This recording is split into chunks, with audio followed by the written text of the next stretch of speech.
আসসালামু আলাইকুম। 18 বাংলা সংবাদে সবাইকে স্বাগত জানাচ্ছি। আপনাদের সাথে আছি নাজিয়াত শাহরিন। শুরুতেই বিআরবি কেবলস সংবাদ শিরোনাম। 139 উপজেলায় প্রথম ধাপের ভোট গ্রহণ কাল। মন্ত্রী এমপি সহ যে কারোর প্রভাব বিস্তার ঠেকাতে প্রশাসনকে কঠোর হওয়ার নির্দেশ সিইসির। পাটুরিয়া দৌলতদিয়ায় এখনই দ্বিতীয় পদ্মা সেতু নির্মাণের দরকার নেই বললেন প্রধানমন্ত্রী। টাকা অপচয় না করে সড়ক ও সেতু বিভাগকে সমন্বয় করে কাজ করার নির্দেশ। 2026 সালের ঋণ খেলাপি দেশের ঝুঁকিতে পড়তে পারে বাংলাদেশ, আশঙ্কা সিপিডির। ব্যাংক একীভূত করার স্বচ্ছতা নিয়ে প্রশ্ন। ভিসা ইস্যু প্রক্রিয়া শেষ না হওয়ায় 11 মে পর্যন্ত মেয়াদ বাড়িয়েছে সৌদি কর্তৃপক্ষ। হজ যাত্রীদের বরণ করতে প্রস্তুত পবিত্র নগরী মক্কা। এবং জিম্বাবুয়েকে তৃতীয় টি-20তে 9 রানে হারিয়ে 2 ম্যাচ হাতে রেখে সিরিজ জিতল বাংলাদেশ।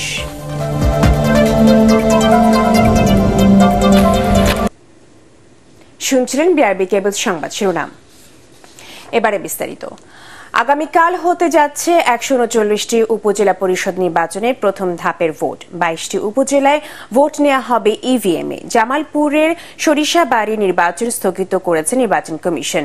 নির্বাচনে মন্ত্রী এমপি সহ যে কারোর প্রভাব বিস্তার ঠেকাতে প্রশাসনকে কঠোর হওয়ার নির্দেশ দিয়েছেন প্রধান নির্বাচন কমিশনার কাজী হাবিবুল আউয়াল। সংবাদ সম্মেলনে তিনি বলেন, কোনো দল ভোটে অংশ না নিলেও প্রতিদ্বন্দ্বিতাপূর্ণ হচ্ছে নির্বাচন। বিস্তারিত ইকরামুল হক সাইমের রিপোর্ট। সংসদ নির্বাচনের 4 মাস পর উপজেলা পরিষদে ভোট। সুষ্ঠু নির্বাচনের স্বার্থে সারা দেশে 4 দফায় ভোটের আয়োজন করেছে নির্বাচন কমিশন। প্রথম দফায় 140টি উপজেলায় চেয়ারম্যান, ভাইস চেয়ারম্যান ও মহিলা ভাইস চেয়ারম্যান পদে প্রতিদ্বন্দ্বিতা করছেন 1600-র বেশি প্রার্থী। এরই মধ্যে নির্বাচনী সরঞ্জাম পাঠানো হচ্ছে কেন্দ্রে কেন্দ্রে। ব্যালট পেপার পাঠানো হবে ভোটের দিন সকালে। নির্বাচন কমিশনের সংবাদ সম্মেলনে উপজেলা পরিষদ নির্বাচনের সার্বিক প্রস্তুতি তুলে ধরেন প্রধান নির্বাচন কমিশনার কাজী হাবিবুল আউয়াল। কথা বলেন মন্ত্রী এমপিদের প্রভাব বিস্তার প্রসঙ্গে।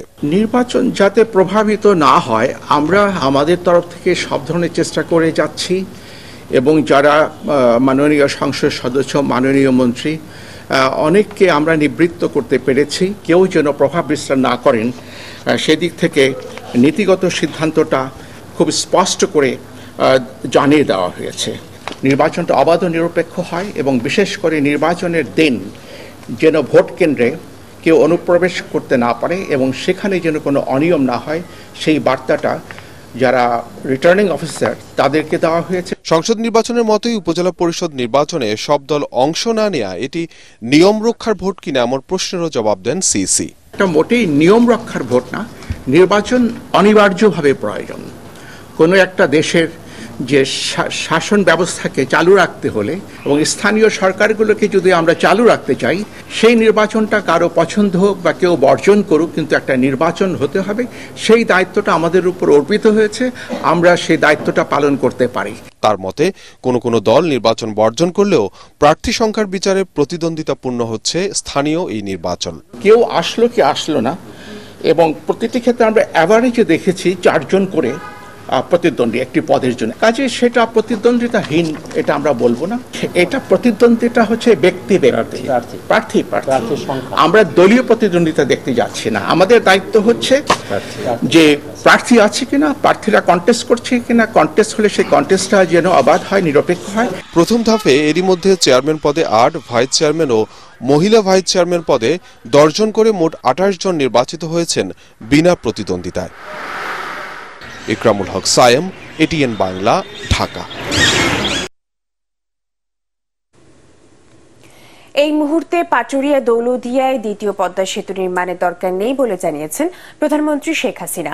গণভবনে সড়ক ও জনপথ অধিদপ্তরের কার্যক্রমের রূপরেখা সংক্রান্ত উপস্থাপনা দেখে তিনি বলেন, অর্থনৈতিক লাভ ও মানুষের কষ্ট লাঘবের কথা চিন্তা করে প্রকল্প হাতে নিতে হবে। এ সময় টাকা অপচয় না করে সড়ক ও সেতু বিভাগের মধ্যে সমন্বয় করে কাজ করার নির্দেশ দেন প্রধানমন্ত্রী। বিস্তারিত আপেল মাহমুদের রিপোর্টে। ঢাকা শহরের যানজট কমিয়ে গাড়ির গতি বাড়াতে প্রায় 90 কিলোমিটার বৃত্তাকার সড়ক নির্মাণ প্রকল্প হাতে নিয়েছে সরকার। ঢাকার আব্দুল্লাপুর হয়ে গাবতলী বাবুবাজার দিয়ে ডেমরা পর্যন্ত সড়ক পথের কাজ বাস্তবায়ন করবে সড়ক ও জনপথ অধিদপ্তর। কতগুলো দেশের মানুষের কল্যাণে কাজে লাগবে। গণভবনে এ প্রকল্প সংক্রান্ত কার্যক্রম উপস্থাপন করা হলে প্রয়োজনীয় দিক নির্দেশনা দেন প্রধানমন্ত্রী শেখ হাসিনা।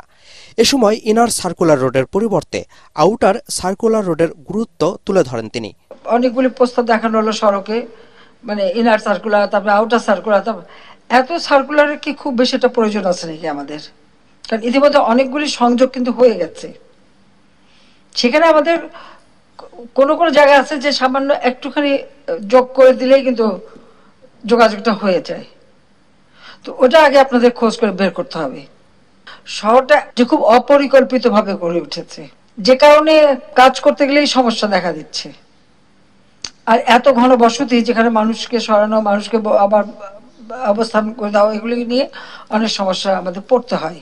তো সেটা মাথায় রেখেই কিন্তু আমাদের সিদ্ধান্ত। সেই জন্য আমি বলছি, যেখানে যে যতগুলি দেখানো হলো, আমার ভালো লেগেছে আউটার সার্কুলার, যেটা বড় করে করা, সব থেকে বড় এলাকা নিয়ে, আমার ওটা নিয়ে আমাদের চিন্তা ভাবনা করাটাই ভালো। দ্বিতীয় পদ্মা সেতু সহ নতুন প্রকল্প নেওয়ার ক্ষেত্রে আরও সতর্ক হওয়ার পরামর্শ দিয়ে সরকার প্রধান বলেন, বিদেশি ঋণ নেওয়ার ক্ষেত্রেও তা পরিশোধ করার সক্ষমতা বিবেচনা করে নিতে হবে। আদৌ আমরা দ্বিতীয় পদ্মা সেতুটা এখনই করব কিনা, ঠিক আমার মনে হয় এই মুহূর্তে খুব একটা প্রয়োজন আছে বলে আমি মনে করি না। তবে এটা এখন অত বলাও না, ওটা ধীরে চলা। যেটা আমাদের এখন আছে বর্তমানে আমার চলছে, ঠিক এই মুহূর্তে যেটা আমার প্রয়োজন নাই এত, সেটা আমি এখন আরো বাড়াতে যাব না বা করতে যাব না। বরং যেসব জায়গায় একেবারেই মানে দুর্গম রয়ে গেছে, সেগুলির দিকে আমরা দৃষ্টি দেব। এভাবে আমাদের পর্যায়ক্রমিকভাবেই কিন্তু কাজগুলি করতে হবে। পরনির্ভরশীলতা কমিয়ে যেন নিজেদের সক্ষমতা বাড়ে, সরকার সেভাবে দেশের উন্নয়ন পরিকল্পনা বাস্তবায়ন করছে বলেও জানান প্রধানমন্ত্রী। আপেল মাহমুদ, এটিএন বাংলা। গ্রাম আদালতের জরিমানার সীমা ৭৫,০০০ টাকা থেকে বাড়িয়ে ৩ লাখ টাকা পর্যন্ত করার বিধান রেখে গ্রাম আদালত বিল পাশ হয়েছে জাতীয় সংসদে। স্পিকার ডক্টর শিরিন শারমিন চৌধুরীর সভাপতিত্বে অধিবেশনে স্থানীয় সরকার মন্ত্রী তাজুল ইসলাম বিলটি পাশের প্রস্তাব করলে তা কণ্ঠ ভোটে পাশ হয়। এদিকে সংসদের সাধারণ আলোচনায় অংশ নিয়ে প্রধানমন্ত্রী শেখ হাসিনা বলেন, তত্ত্বাবধায়ক সরকারের -2 ফর্মুলার সময় অনেকের রক্তচক্ষু উপেক্ষা করে জনগণের জন্যই স্বদেশ প্রত্যাবর্তন করেছিলেন। বাংলাদেশকে এগিয়ে নিতে প্রত্যয় ব্যক্ত করেন প্রধানমন্ত্রী।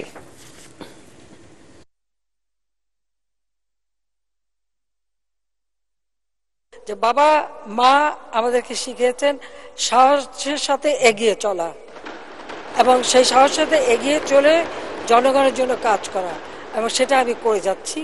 এবং এর জন্য আমার দেশবাসীর প্রতি আমার কৃতজ্ঞতা জানাতে আমি উঠেছি, যে আমি আমার দেশের মানুষের প্রতি আমার কৃতজ্ঞতা জানাই, যে আমার আর কিছুই ছিল না, বাবা মা ভাই সব হারিয়ে একমাত্র দেশের মানুষই আমার একমাত্র শক্তি এবং প্রেরণা। আমি সেই শক্তি নিয়ে এগিয়ে যাচ্ছি, এবং বাংলাদেশ এগিয়ে যাচ্ছে, বাংলাদেশ এগিয়ে যাবে। জাতীয় নির্বাচনের মতো দেশবাসীকে উপজেলা নির্বাচন বর্জনের আহ্বান জানিয়েছে বিএনপি। রাজধানী বনানীতে লিফলেট বিতরণ ও গণসংযোগ করতে গিয়ে দলের সিনিয়র যুগ্ম মহাসচিব রুহুল কবির রিজভী এই আহ্বান জানান। এ সময় তিনি বলেন, নির্বাচনের নামে উপজেলার ভোটেও দেশবাসীর সাথে প্রহসন করা হচ্ছে। প্রায় সব রাজনৈতিক দলের মতো উপজেলা নির্বাচনে দেশের জনগণের কোনো সাড়া নেই বলে দাবি করেন বিএনপির এই মুখপাত্র।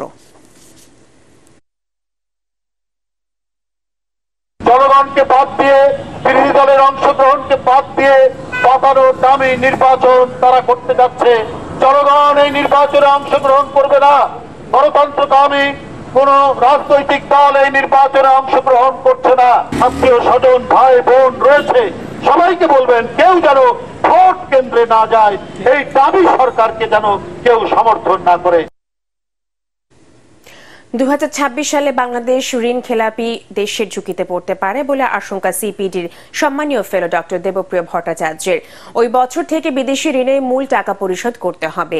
রাজধানীতে এক আলোচনা সভায় ব্যাংক একীভূত করার স্বচ্ছতা নিয়েও তিনি প্রশ্ন তোলেন। বলেন, ঋণ খেলাপিদের বাঁচাতেই এটা করা হচ্ছে। মাহবুব কবির চপলের রিপোর্ট। ঋণের টাকায় হচ্ছে উন্নয়ন, চলছে একের পর এক মেগা প্রজেক্ট। এতে সরকারের লোনের পরিমাণ দাঁড়িয়েছে 16.5 লাখ কোটি টাকা, অর্থাৎ দেশের প্রতিটি মানুষের ঘাড়ে দেনার বোঝা প্রায় 1 লাখ টাকা। অনেক প্রকল্পের কাজ শেষ হওয়ায় বাড়ছে ঋণ পরিশোধের চাপ। এখন পর্যন্ত বিদেশি ঋণের সুদ পরিশোধ করছে সরকার। তবে 2026 সাল থেকে আসল সহ প্রতি বছর পরিশোধ করতে হবে প্রায় 6,000 কোটি টাকা। অর্থনীতি যেভাবে চলছে এমনটা অব্যাহত থাকলে লোন পরিশোধে সংকটের আশঙ্কা করছেন সিপিডির সম্মানীয় ফেলো ডক্টর দেবপ্রিয় ভট্টাচার্য। বাংলাদেশের গর্বের জায়গা, একটা বড় জায়গা। অনেকে বলেন যে আমরা কোনোদিন ঋণ খেলাফি হইনি বিদেশিদের কাছে। তাহলে $5 বিলিয়ন তো আপনি দিতে পারছেন না। এটা কয় মাস হয়ে গেছে? তেল আমদানি করেছেন, তার টাকা দিতে পারেন নাই। আপনার তো সেই গর্বের জায়গায় ফাটল ধরিয়ে দিয়েছেন। 2024 সালে ঝুঁকির মধ্যে পড়বে ঋণের টাকা শোধ করার জন্য, এবং সেটা 2026 সালে আরো বেশি প্রকট হবে। অর্থ কেলেঙ্কারি আর ঋণ খেলাপিতে জড়িত 5টি ব্যাংককে একীভূত করার সিদ্ধান্ত নিয়েছিল বাংলাদেশ ব্যাংক। তাতে আপত্তি জানিয়েছে বেসিক ও ন্যাশনাল ব্যাংক। হাজার হাজার কোটি টাকা আত্মসাতের অভিযোগের পরও কোনো ব্যবস্থা না নিয়ে ন্যাশনাল ব্যাংকের পরিচালনা পর্ষদ থেকে সরিয়ে দেওয়া হয়েছে শিকদার পরিবারকে। ঋণ খেলাপিদের সুরক্ষা দিতেই এমনটা করা হচ্ছে কিনা সেই প্রশ্ন তোলেন ডক্টর দেবপ্রিয়। কেন্দ্রীয় ব্যাংকের থেকে প্রশাসনিকভাবে নির্দেশনা দেওয়ার পরেও দেখেন কিভাবে মালিকানা বদল হয়ে গেল। আমরা তো এটাও জানি না যে ওই ব্যাংকগুলোর যে সমস্ত খেলাফি ঋণ আছে এর দায়িত্ব কে নিবে।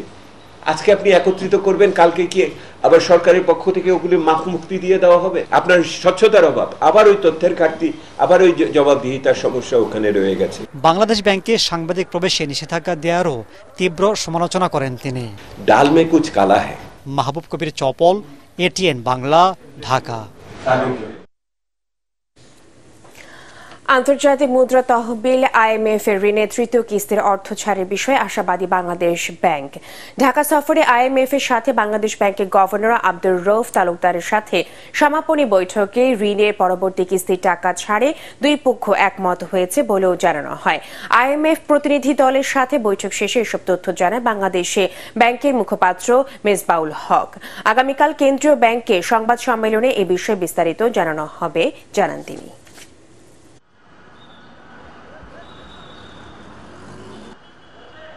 আশাবাদী যে আমাদের যে ঋণের কিস্তি সেটা পরবর্তী কিস্তি ছাড়া IMF বিভিন্ন বিষয়ে যে তাদের পর্যালোচনা সেটা আমাদেরকে জানিয়েছে। আমরা বাংলা ব্যাংকের পক্ষ থেকে সেগুলো শুনেছি এবং বেশিরভাগ বিষয়েই আমরা যে আমাদের যুক্তি এবং তথ্য সেগুলো উপস্থাপন করার পর আমরা উভয়ই একমত হয়েছি বিভিন্ন বিষয়গুলোতে। ভবিষ্যতে যে কর্মপরিকল্পনা সেই বিষয়গুলোতে হয়েছে। গত মৌসুমের চেয়ে দাম বাড়িয়ে শুরু হলো চলতি মৌসুমে বোরো সংগ্রহ কার্যক্রম। এবার 17 লক্ষ মেট্রিক টন খাদ্যশস্য সংগ্রহের লক্ষ্যমাত্রা নির্ধারণ করা হয়েছে।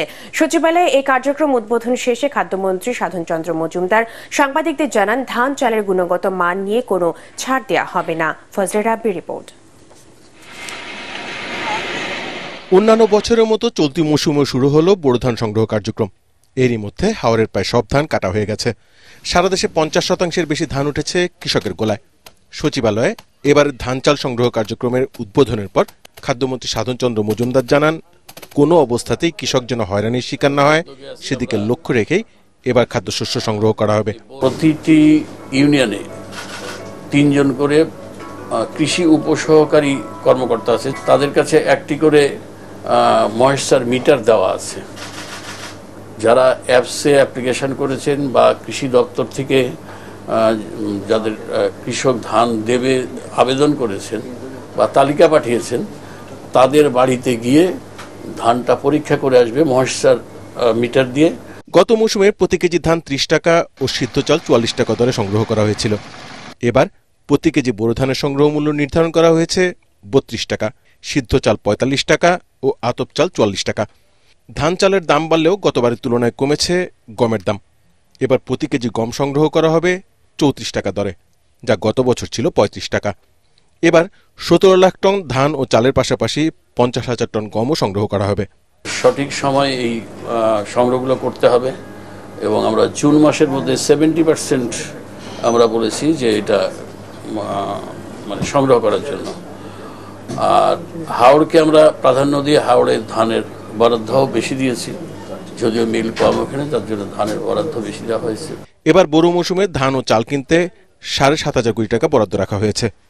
31 আগস্ট পর্যন্ত চলবে এবারের খাদ্যশস্য সংগ্রহ কার্যক্রম। ধন্যবাদ। ফজলে রাব্বি, এটিএন বাংলা, ঢাকা। শুধু ভর্তুকি নয়, প্রতিটি পণ্য যেন ন্যায্য মূল্যে সাধারণ মানুষের কাছে পৌঁছাতে পারে সেই লক্ষ্যে কাজ করছে টিসিবি।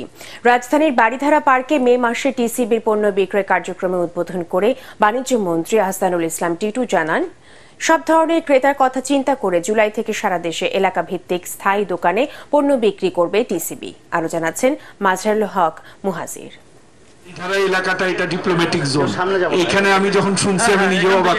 কারওয়ান বাজার, মহাখালী কিংবা মোহাম্মদপুর নয়, মে মাসের টিসিবি পণ্য বিক্রয় কার্যক্রম উদ্বোধনের এই আয়োজন রাজধানীর ডিপ্লোম্যাটিক জোন বারিধারায়। এখান থেকে দেশব্যাপী 1 কোটি ফ্যামিলি কার্ডধারী নিম্ন আয়ের পরিবারের মাঝে ভর্তুকি মূল্যে পণ্য বিক্রি শুরু করলো সংস্থাটি। রিল্যাক্সে আসি, রোদ নাই, অনেক শান্তিতে আসি। বাড়ির দ্বারা তো দোকানের লাগিয়ে দেয় না,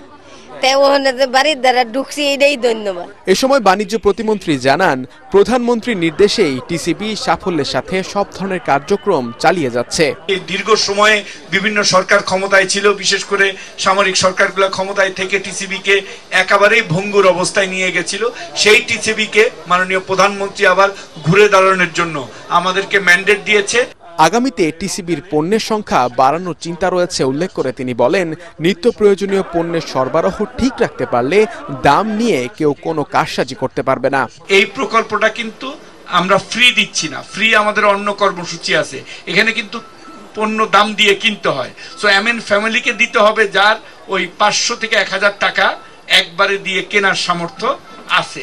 একেবারে যারা হতদরিদ্র তাদের জন্য কিন্তু আমাদের অন্য কর্মসূচি আছে। এ দফায় ফ্যামিলি কার্ডধারী একজন ক্রেতা সর্বোচ্চ 2 লিটার সয়াবিন অথবা রাইস ব্রেন তেল, 5 কেজি চাল, 2 কেজি করে মসুর ডাল কিনতে পারবেন। প্রতি লিটার ভোজ্য তেলের দাম রাখা হচ্ছে 100 টাকা। প্রতি কেজি চাল 30 টাকা আর মসুর ডাল 60 টাকা দরে বিক্রি করছে টিসিবি।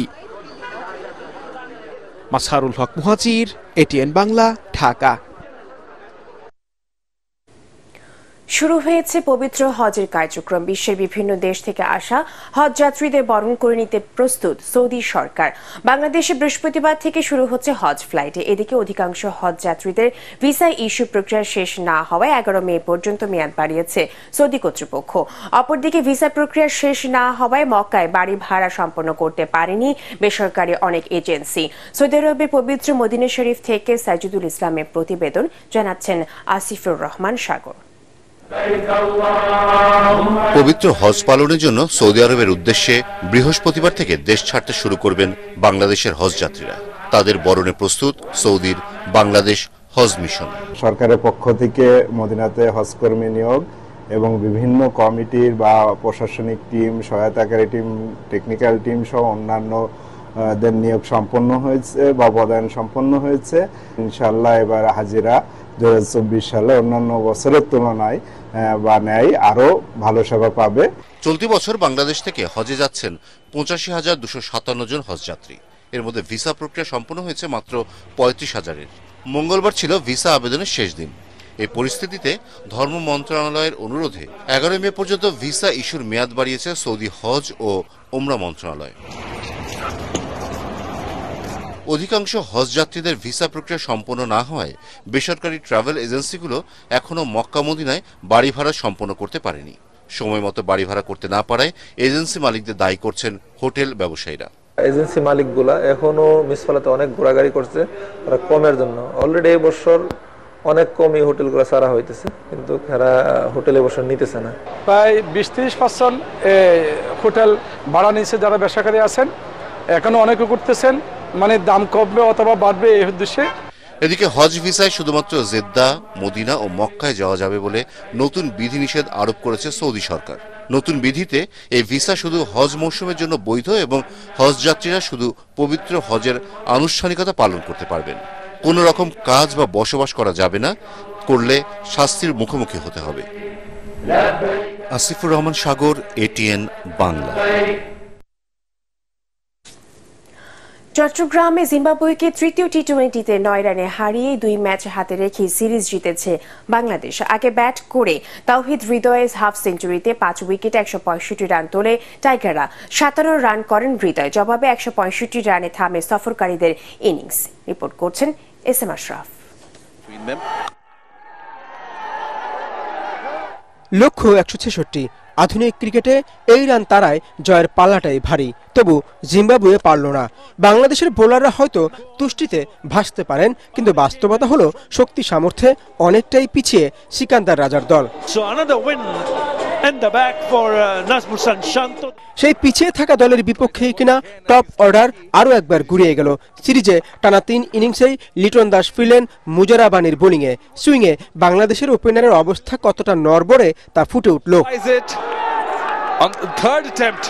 টি-20 বিশ্বকাপ খেলতে যাওয়া অধিনায়কদের মধ্যে স্ট্রাইক রেটে নিচের দিকে দ্বিতীয় স্থানে থাকা শান্ত আরও একবার হতাশ করলেন। এরপর তানজিদ হাসান তামিমের উইকেট। 9 ওভারে 60 রানে টাইগাররা হারায় 3 ব্যাটারকে। ব্যতিক্রম তাওহিদ হৃদয়। 150 স্ট্রাইক রেটে তিনি সতীর্থদের দেখালেন এই ফরম্যাটে ব্যাটিংটা কিভাবে করতে হয়। ক্যারিয়ারের প্রথম হাফ সেঞ্চুরি তুলে নিয়ে খেললেন 38 বলে 57 রানের ইনিংস। চতুর্থ উইকেটে 87 রানের জুটিতে জাকের আলীও কিছুটা সঙ্গ দিলেন। 34 বলে তার ব্যাটে আসে 44 রান। শেষ 10 ওভারে বাংলাদেশ তোলে 102 রান। জবাবে প্রথম 10 ওভারে জিম্বাবুয়ের ইনিংসে যোগ হয় 65 রান, কিন্তু 4 ব্যাটসম্যান বিদায় নেওয়াতেই কিছুটা চাপে পড়ে সফরকারীরা। জোড়া আঘাত করেন সাইফুদ্দিন। সেই চাপ সামলে মাসা কাজ্জা আর ফারাজ আকরাম নবম উইকেটে 54 রানের জুটি করে বাংলাদেশকে কাঁপিয়ে দেয়। নাভিশ্বাস উঠে যাওয়া ম্যাচে শেষ পর্যন্ত অবশ্য স্বস্তি নিয়ে মাঠ ছাড়ে শান্তর দল। S M Ashraf, ATN Bangla. দেশের আদালতগুলোতে 2000 বিচারকের বিপরীতে 40 লাখ মামলা বিচারাধীন রয়েছে বলে জানিয়েছেন প্রধান বিচারপতি ওবায়দুল হাসান। তিনি জানান, অনেকেই বিচার পেতে সারা জীবনে উপার্জন হারাচ্ছেন। বাংলাদেশ টেলিভিশনের প্রমাণিত অপ্রমাণিত আইন ও আদালত বিষয়ক সচেতনতামূলক উদ্বোধনী অনুষ্ঠানে এসব কথা বলেন প্রধান বিচারপতি। স্মার্ট বাংলাদেশ তখনই হবে যখন দেশের সব নাগরিকের বিচার পাওয়ার পথ সহজ হবে বলেও জানান তিনি। আইনি প্রতিকার ও আদালত সম্পর্কে সচেতন করে তুলবে মানুষকে। সুপ্রিম কোর্ট মিলনায়তনে আয়োজিত অনুষ্ঠানে আইনমন্ত্রী আনিসুল হক জানান, আইন আদালত সম্পর্কে ধারণা সুস্পষ্ট হবে এ ধরনের অনুষ্ঠানের মাধ্যমে। ন্যায় বিচার পেতে সহায়তা করবে বলেও জানান তিনি। দেশের মাত্র 2000 বিচারক 40 লক্ষেরও অধিক মামলা নিষ্পত্তির কঠিন দায়িত্ব কাঁধে নিয়ে প্রতিনিয়ত কাজ করে যাচ্ছে। তবুও মামলা জট হতে আমরা পরিত্রাণ পাচ্ছি না। অনেক ক্ষেত্রেই একটি মামলা চূড়ান্তভাবে নিষ্পত্তি হতে 10-12 বছর লেগে যায়।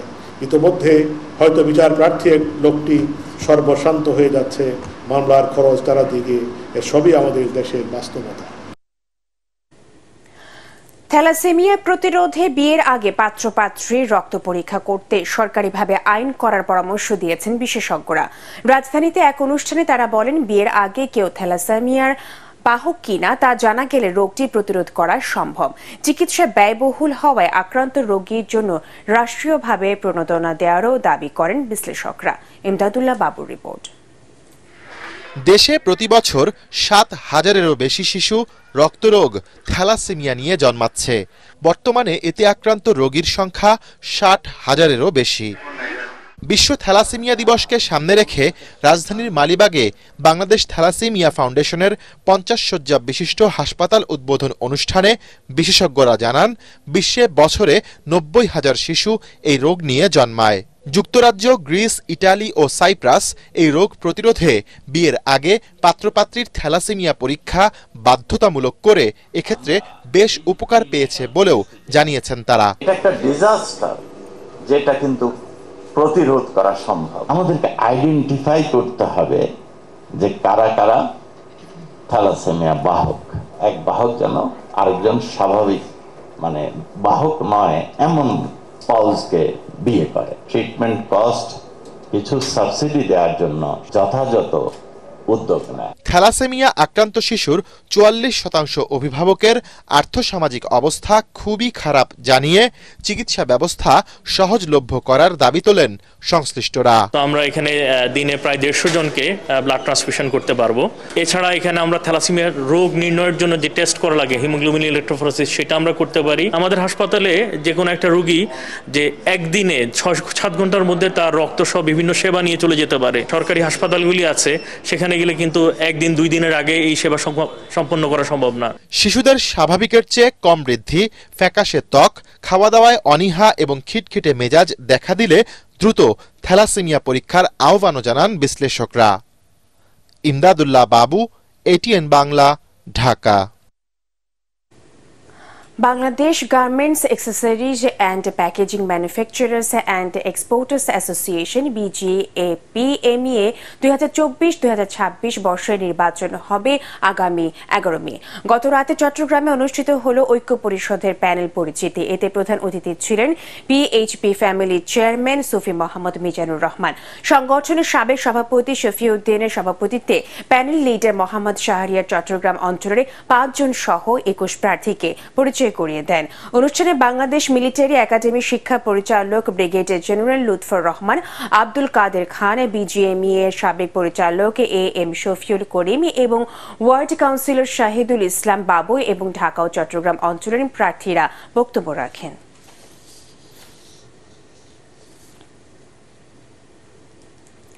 আল আরাফা ইসলামী ব্যাংক অর্থ সংবাদ।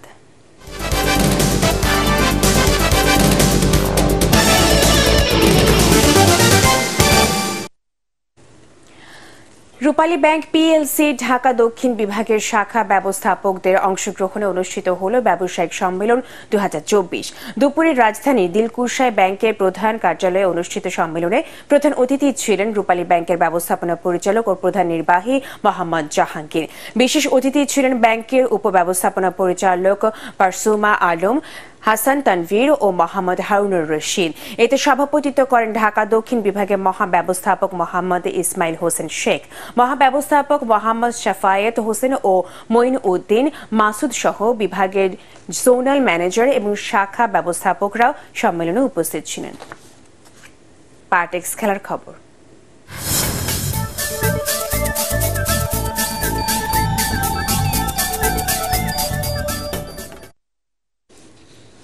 বাংলাদেশ পুলিশকে 2-1 গোলে হারিয়ে ফেডারেশন কাপ ফুটবলের ফাইনালে উঠেছে ঢাকা মোহামেডান স্পোর্টিং ক্লাব। মুন্সিগঞ্জের মতিউর রহমান স্টেডিয়ামে শুরু থেকে আধিপত্য ধরে রেখে প্রতিপক্ষের রক্ষণে চাপ তৈরি করে আলফাজ আহমেদের দল, কিন্তু খেলার ধারার বিপরীতে দ্বিতীয়ার্ধের শুরুতে পুলিশকে এগিয়ে নেন এডওয়ার্ড মরিয়ফ। যদিও ম্যাচে ফিরতে সময় নেয়নি সাদা কালো জার্সিধারীরা। 68 মিনিটে ইমানুয়েল সান্ডে সমতায় ফেরান বর্তমান চ্যাম্পিয়নদের। এরপর 78 মিনিটে ইমনের গোলে জয় নিয়ে মাঠ ছাড়ে মতিঝিল পাড়ার ক্লাবটি। শেষ করার আগে বিআরবি কেবলস সংবাদ শিরোনামগুলো জানিয়ে দেব আরো একবার। 139 উপজেলায় প্রথম ধাপের ভোট গ্রহণ কাল। মন্ত্রী এমপি সহ যে কারোর প্রভাব বিস্তার ঠেকাতে প্রশাসনকে কঠোর হওয়ার নির্দেশ সিইসির। পাচুরিয়া দৌলদিয়ায় এখনই দ্বিতীয় পদ্মা সেতু নির্মাণের দরকার নেই বললেন প্রধানমন্ত্রী। টাকা অপচয় না করে সড়ক ও সেতু বিভাগকে সমন্বয় করে কাজ করার নির্দেশ। 2026 সালের ঋণ খেলাপি দেশে ঝুঁকিতে পড়তে পারে বাংলাদেশ, আশঙ্কা সিপিডির। ব্যাংক একীভূত করার স্বচ্ছতা নিয়ে প্রশ্ন।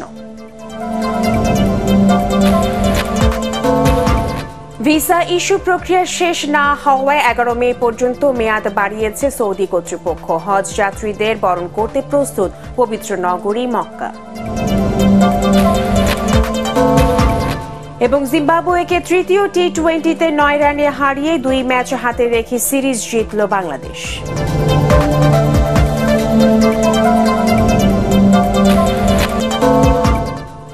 পরবর্তী সংবাদ দেখার আমন্ত্রণ জানিয়ে এখনকার মতো শেষ করছি। এটিএন বাংলা সংবাদ ইউটিউবে দেখতে ব্রাউজ করুন youtube/ATN বাংলা নিউজ। ধন্যবাদ সবাইকে।